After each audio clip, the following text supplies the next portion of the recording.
Alhamdulillah saya sudah untung jujur saja dengan dibuktikan saya juga sudah membeli lahan apa tanah ya, luas 6 sangga berarti sekitar berapa ya, 30 bin. Ini hasil dari peternakan itu salah satunya, di samping kebutuhan sekolah anak ya, akhirnya bisa menyisakan itu yang paling jelas itu ya. Alhamdulillah.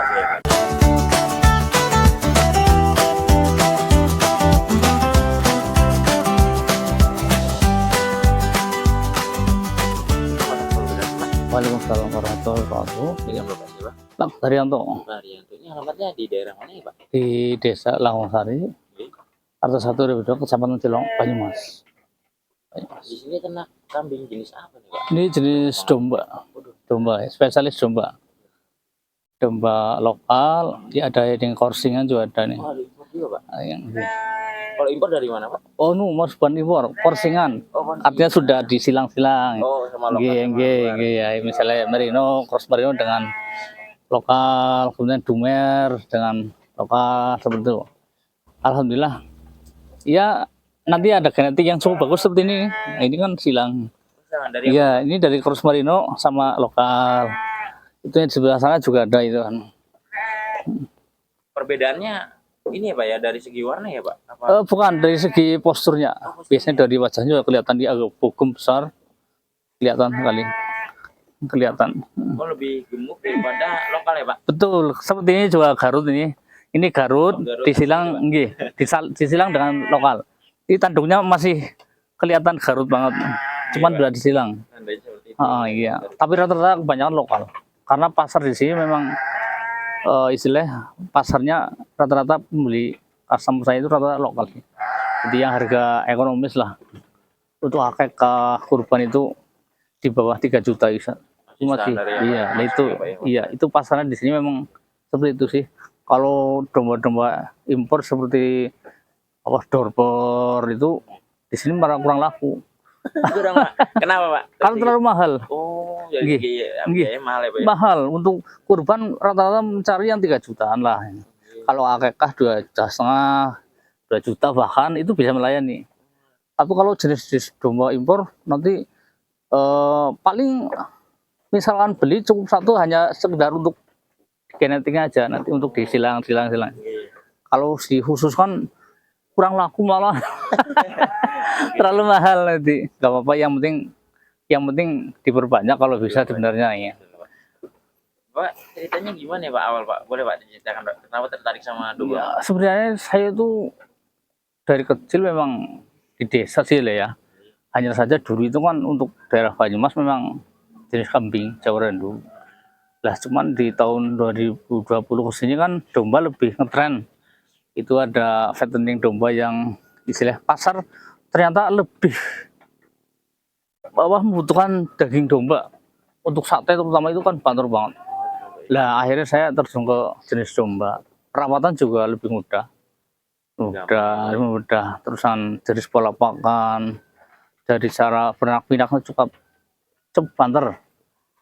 Itu salah satunya saya tertarik ke dunia domba. Selisih harga pun nggak terlalu jauh, katakanlah kambing Jawa Rendu 3,5 ini 3 juta. Iya, nggak terlalu jauh. Seperti itu. Mulai dari berapa ekor, Pak? Dulu saya malah awalnya pertama kali gebrak 50 ekor malah. Saya dulu itu fattening yang 2 bulan 3 bulan panen itu, yang pakannya pakai konsentrat itu, nggak pangring. Tapi ternyata di awal saya justru malah kurang berhasil. Karena minimnya ilmu, persiapannya yang kurang, pasarnya juga kurang begitu paham, asal ambisi aja waktu itu. Saya waktu satu itu dalam satu periode langsung istilah beralih ke pola yang berbeda. Ini pola breeding akhirnya. Saya breeding, iya, pengembang biakan. Kok bisa berubah gitu ya? Karena waktu itu kendalanya kalau semua fattening itu nanti kesulitan mencari bakalan. Itu salah satu PR-nya. Dan saya mengambil breeding pengembang fattening pun dari hasil breeding. Ini contohnya ini kan fattening nih, tapi dari hasil breeding. Terus fattening yang jangka panjang ini taruh begini, ini beranak ya, beranak. Katakanlah 5 bulan itu kan lepas sapi, langsung dikembangkan ke fattening. Sampai endingnya nanti di Idul Adha. Alhamdulillah ketemu, alhamdulillah. Sampai sekarang dari tahun 2020 ke sini, alhamdulillah titik nyaman ternyata ada di posisi seperti ini malah. Dengan pola pakan menanam ini hijauan, ada pacong, ada odot, ada singkong karet. Dari hijau-hijauan lah, nanti dari 70% saya ambil hijauan, 30% nanti di paket tambahan. Ada tanam itu ada buah rejek, ada budin itu, budin yang di slab dicampurkan itu jadi pangan tambahan. Itu pun 30% lah, nggak terlalu jauh. Yang paling banyak 70% adalah hijauan. Hijauan saya menanam sendiri tuh banyak sekali itu, ada odot, singkong, pacong, Menghemat ya, Pak. Sridia ini. Nah, ini ternyata pola lama sebenarnya dari nenek moyang kita, hanya kita angkat ke lebih ke modernisasi. Dulu kan ngarit pakai sabit, sekarang cukup dengan istilah dekat saja dipangkas dan diselip beres. Beres, iya. Paling difermentasi apa silase ketika saya membutuhkan waktu mau ada acara kemana, butuh 5 hari, seminggu saya tidak ngarit, paling pakainya silase. Dari tahun berapa Bapak mulai, Pak? 2020. Berarti 9 tahun ya, Pak. Iya, 6 tahun alhamdulillah berjalan. Selama 6 tahun ini, Pak, ada nggak sih Pak kendala Bapak dalam ternak domba? Oh pasti ada. Kalau kendala itu setiap peternak baru dibilang sukses itu kalau sudah mengalami kendala. Iya, Kalau mengalami kendala belum dikatakan sukses. Kendala salah satu ya ada dombanya yang mati, entah itu keracunan, entah itu apa istilahnya ya keguguran, itu ada. Dan itu fenomena ternyata. Itu sudah menghiasi peternakan. Itu tak luput dari apa ya, katakanlah barangnya awas sih ya. Jadi kadang-kadang kita sudah teliti banget, kadang-kadang juga ada keteledoran juga. Kadang dari kita yang sudah teliti, anak kandangnya yang dulu saya pergi ada acara, kemudian anak kandangnya tidak tahu asal umpamanya saja ada yang mati 2 ekor keracunan budin singkong, daun singkong, ini dari pakan. Karena sepinter-pinter ownernya, tapi anak buahnya kalau teledoran juga harus benar-benar dipantau terus, Alhamdulillah kesini sih mungkin karena menang pengalaman ya, ilmunya sudah dapat tentang pola pakannya harus bagaimana, tentang perawatannya harus bagaimana. Alhamdulillah sih sekarang mendekati 0% lah, alhamdulillah. Iya. Tapi ya itu ujiannya udah selama 6 tahun itu termasuk ya pembelajaran sekolah juga. Makanya orang sukses itu memang harus didahului dengan hal-hal yang jatuh bangun. Alhamdulillah ya Mas. Ada berapa ekor Pak ini Pak? Kalau untuk jenis untuk dia kandang sekarang sekitar 60-an ekor lah. Tapi untuk fattening yang jantan itu udah kami nyiapkan 30 ekor. 30 ekor. Biasanya kalau setiap lebaran haji saya mending 30 ekor alhamdulillah habis. Kalau biasanya konsumen dari mana aja? Konsumen saya mengambil konsumen yang istilah perorangan, area Purwokerto aja. Tidak ikut lembaga. Kalau lembaga itu di samping kontrak harga sudah dipatok, kemudian juga saya belum kuat melayani minimal 100-200 ekor sih kalau lembaga. Saya masih perorangan, tapi alhamdulillah dengan cara seperti itu harga juga bisa saya kendalikan karena kan perorangan itu lebih mudah. Area Purwokerto aja, alhamdulillah. Biasanya karena udah lama sih ya, biasanya kalau sudah lewat HP aja mereka udah, Mas coba yang difoto. Kadang ada orang kesini langsung ya? Ya biasanya setelah melihat di video, ya melihat di YouTube, saya juga punya YouTube juga. Oh, itu ya, di saya Daryanto Farm, nanti bisa saling kolaborasi ya. Iya. Berarti datang ke sini ngecek sendiri gitu? Iya, ketika sudah melihat di YouTube, coba saya main ke situ, lihat. Terus saya, oh ini ambil ini. Nanti dicatat, nanti ditandani ya, nanti pengiriman biasa malam hari ya. Itu udah rutin, tapi saya melayani dengan pelayanan yang sangat prima. Artinya diantar ya, mintanya hari apa ya. Biasanya rata-rata malam hari lebaran. H-1.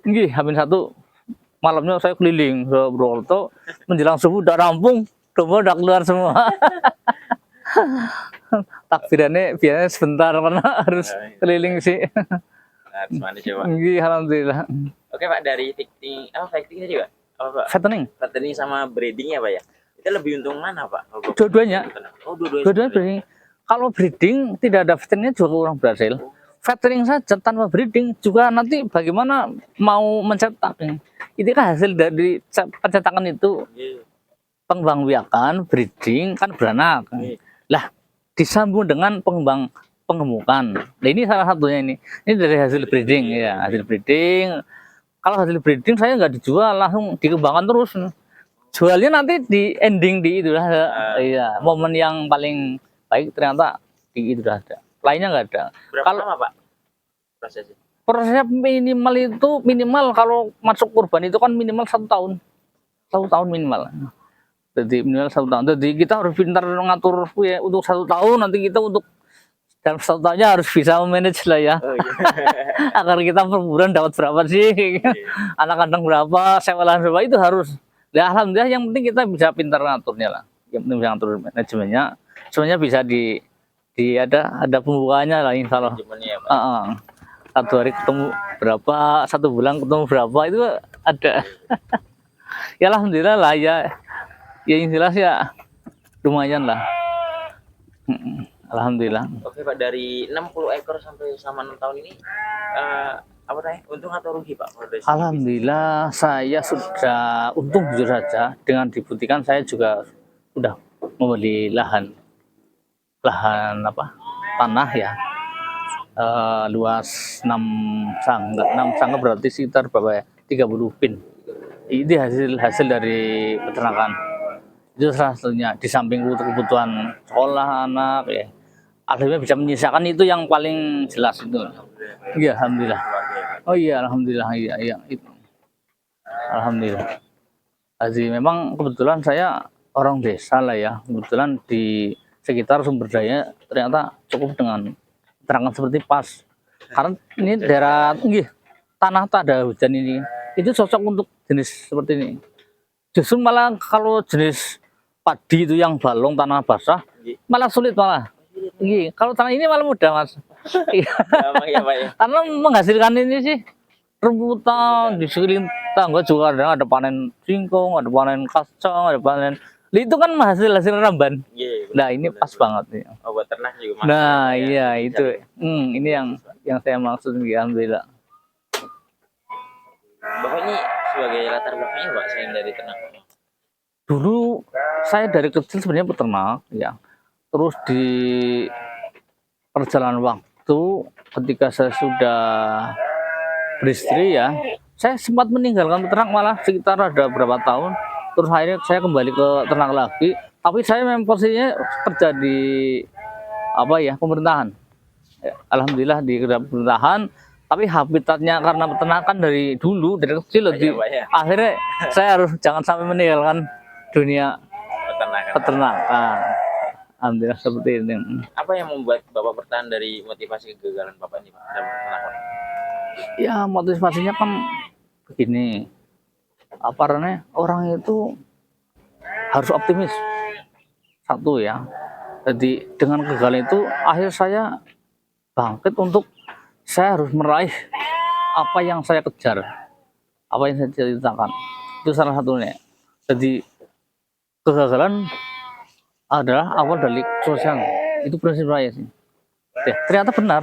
Memang ketika saya udah jukir balik jalan, ternyata titik temunya ada di begini. Dan itu memang harus dilalui. Belajar. Tanpa itu mungkin tidak bisa insan.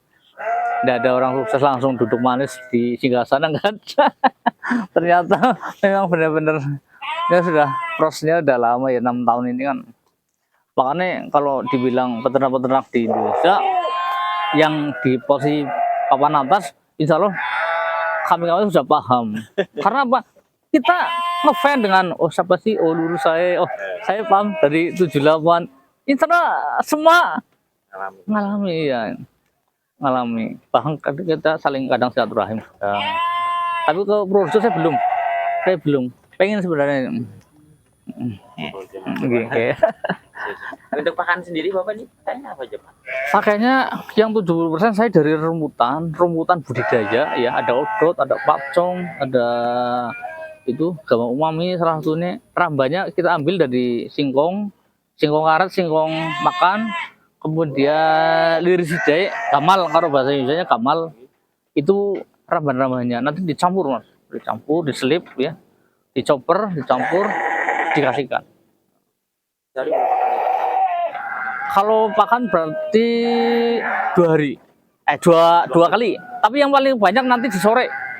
Iya, sore itu kalau sarapan mungkin secara kayak manusia mungkin nggak terlalu banyak ya. Tapi kalau sore itu lapar, itu banyak, banyak di sore itu banyak sekali kalau sore.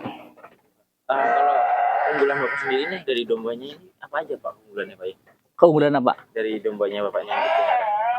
Ya keunggulannya itu satu jenis domba-domba lokal dan domba korsing ya. Ya keunggulan kami dalam jenis merawat domba itu pasarnya cukup bagus ya. Kemudian Banyak ya Pak. iya, perawatannya juga mudah. Perawatnya mudah. Ini tidak ada istilah domba itu sakit, gatal, kemudian apa belatung, nggak ada. Jadi antibodinya Kuat, ya. kuat banget. Kalau kambing ya ini kotor sedikit aja kadang gatal, kemudian kadang belantungan. Kalau ini tidak ada istilah seperti itu. Ini sebenarnya domba, kalau jenis domba itu menurut riwayat itu kan hewan yang liar mas. Dulu zaman Bapak itu kan domba yang di Gembolo itu memang sudah terasa habitatnya kuat. Iya, kuat. Iya, dari segi perkawinan, dari segi kelahiran masih habitat seorang domba. Contoh begini, domba itu kalau lahir dia tinggal trek, udah tahu-tahu udah lahir, kadang sudah jalan malah. Kalau kambing Jawa enggak, kambing Jawa itu kadang sebelum lahir 1 hari udah ngabani, kadang manja, kadang meringik dan lain-lain. Saya sudah merawat kambing lama banget dari kecil. Karena memang daerah sini memang daerah Banyumas Susah itu masih identik dengan kambing sebenarnya. Masih iya, Banyumas ini masih identik dengan kambing. Lah karena secara nasional itu domba lebih diterima, pasarnya lebih disambut, akhirnya saya domba aja ya. Dan diakui memang rata-rata customer saya itu dagingnya ternyata lebih banyak. Lebih banyak. Itu kan gemuk-gemuk itu daging mas. Kalau Jawa Randu itu gagah, tinggi, tapi kepeng. Kadang saya melihat di kurban itu, kadang juga saya menerima jenis kambing Jawa Randu. Misalnya ada pembeli, saya carikan sekeliling tetangga ya, untuk melayani pembeli juga sih. Tapi saya tidak merawat, tapi saya ngambil dari teman-teman. Coba nih, saya tawarkan ini ada masuk, alhamdulillah kemarin ada 10 ekor kayak mengambil Jawa Randu. Tapi kedepannya sih pengen sebenarnya, tapi pola pakan dan pola kandang juga beda sih. Beda. Kambingnya kalau kambing itu sekamar satu mas harus mas. Iya. Satu minimal 50 meter lah, 50 cm satu. Kalau dua seperti ini, berantem, tarung. Pola pakannya pun beda, pola pakannya harus lebih enak. Itu hampir remban semuanya kalau bisa, kalau kambing. Sebenarnya sih bukan ribet, tinggal kita sumber daya sini apa sih? Kita kembalikan di lokal. Kalau area saya itu kerumputan lebih banyak, berarti ini lebih cocok. Kalau di daerah pegunungan, kambing. Kalau ini Pak, terakhir Pak, untuk para pemula yang pengen ternak kambing apa kayak domba Bapak ini sebenarnya gimana ceritanya? Untuk para pemula Pak. Iya. Kalau kepengen pemula, kepengen ternak domba ya, satu itu istilahnya tuh breeding. Ya, mengambil jalur breeding. Itu peternakan ada breeding, ada fattening, ada milking. Milking itu susu. Ada trading itu jual beli ya lah. Tapi lah pertama kalau pemula saya sarankan ke breeding. Beli indukan, nanti kan beranak. Nah itu nanti waktu berjalan kan beranak banyak. Nah itu seperti itu. Itu paling utama itu. Masalah kambing utama domba terserah masing-masing. Kadang ada fanatik kambing juga sih. Iya, yang penting breeding saya sarankan. Kalau breeding itu kan jantungnya peternakan. Jadi kalau tidak ada pemain breeding, mungkin tidak ada fattening, tidak ada trading. Antar populasi kan harus dicetak gitu. Itu saran saya itu. Harapannya ke peternak pemula. Nama Daryanto Farm ya, kalau di peternakan saya dikenal Daryanto Farm. Alamat di Desa Lawngsari, RT 1 RW 2, Kecamatan Cilong, Banyumas, Jawa Tengah. 081 390 291 380. Terima kasih Pak. Siap.